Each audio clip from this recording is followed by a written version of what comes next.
जय शिवराय मित्रांनो. तर आज आम्ही जाणार आहे क्रिकेट खेळायला. हे बघा बॅट आता आलाय लखन राठोड मला घ्यायला. तर आम्ही निघालोय क्रिकेट खेळण्यासाठी. तर आमच्या गावातली आता मला भेटला माझा क्लासमेट राहुल राठोड. त्यानंतर आम्ही तिथून निघालो. तर हे आहे आमच्या गावातील भिलखेडा येथे जाण्याचा रस्ता आणि आम्ही टेबल शीट चाललोय आज गाडीवर. बघू शकता तुम्ही. आता आम्ही पोचलो मैदानावर. हे मस्त क्रिकेटचं ग्राउंड बनवलेलं आहे आमच्या गावातल्या पोरांनी आणि इथं क्रिकेट खेळण्याचं चालू होतं त्यांचं. त्यानंतर आम्ही इथं पोचलो. तर इथं एकमेकाची टीम वाटून घेण्याचं काम केलं आणि मॅच सुरू झाली. तर पहिलाच बॉल त्यांनी चांगला खेळला.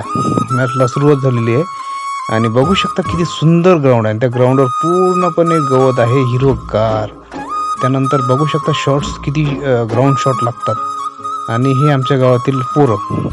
आता आमची सध्या बॅटिंग असल्यामुळं आम्ही आता बॅटिंग करायला जाणार आहे. त्यानंतर आमचा राहुल बॅटिंगला उतरलेला आहे आणि पहिल्याच बॉलात षटकार मारले. बघू शकता तुम्ही. हा आहे विपुल राठोड.